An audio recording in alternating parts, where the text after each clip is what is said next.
एक बार की बात है, एक छोटे से गांव में एक आदमी रहता था जिसका नाम रहीम था और लोग उन्हें प्यार से रहीम काका बुलाते थे। हर रोज की तरह आज की सुबह भी रहीम काका खुशी खुशी अपने काम के लिए निकले। आज रहीम काका बहुत खुश थे क्योंकि 2 दिन बाद ईद थी और वह ये सोच रहे थे कि इस बार वो अपने परिवार के साथ मिलकर खुशी से ईद मनाएंगे।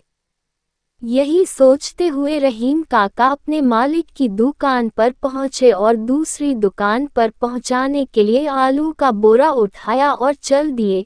रहीम काका बहुत ही ईमानदार और सच्चे इंसान थे। वह हमेशा अपना काम बहुत ही ईमानदारी के साथ करते थे। आज रहीम काका अपनी खुशी में मग्न ऐसे चल रहे थे कि उन्होंने ध्यान ही नहीं दिया कि आलू के बोरे में से कुछ आलू रास्ते में गिर गए हैं और वो दुकानदार के पास पहुंच गए।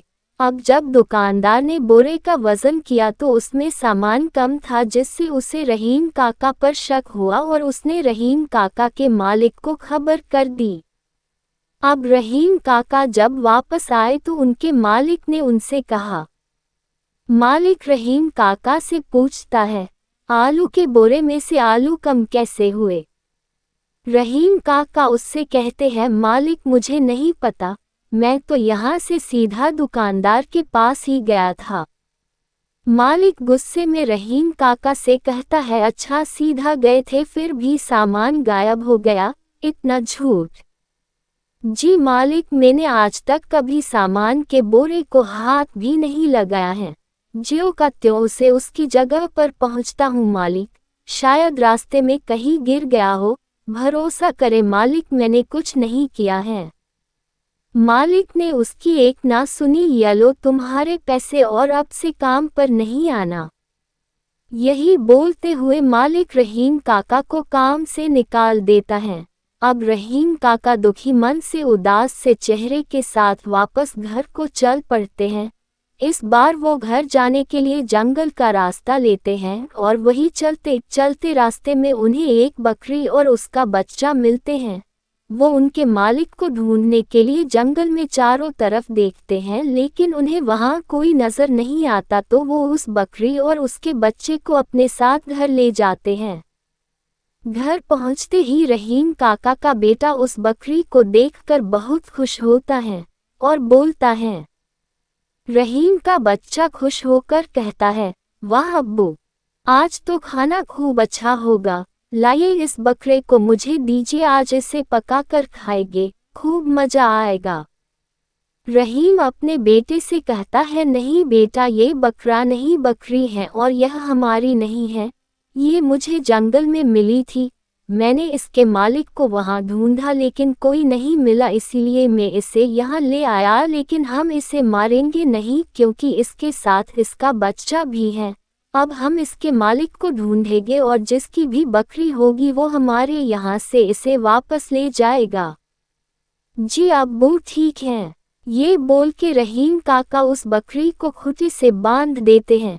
ऐसे ही 2 दिन बीत जाते हैं लेकिन रहीम काका को अभी तक उस बकरी का मालिक नहीं मिलता है, तो उनका बेटा फिर उनसे बोलता है, अब्बू इतने दिन हो गए इस बकरी का मालिक नहीं मिला, अब इस बकरी और इसके बच्चे का क्या करना है?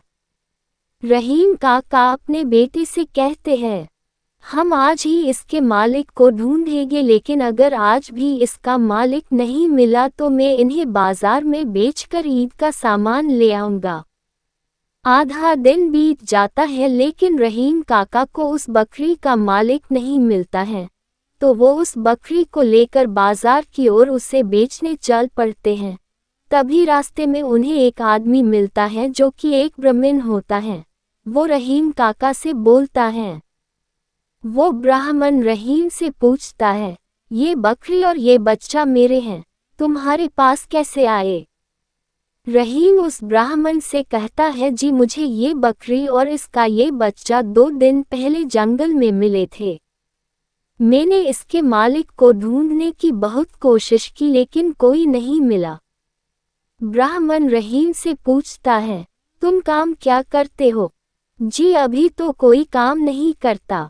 ब्राह्मण खुश होकर रहीम से कहते हैं, तुमने मेरी बकरी और उसके बच्चे का 2 दिन काफ़ी अच्छा ख्याल रखा है, क्या तुम मेरी बकरियां चराने का काम करोगे? रहीम काका खुशी से जी जरूर।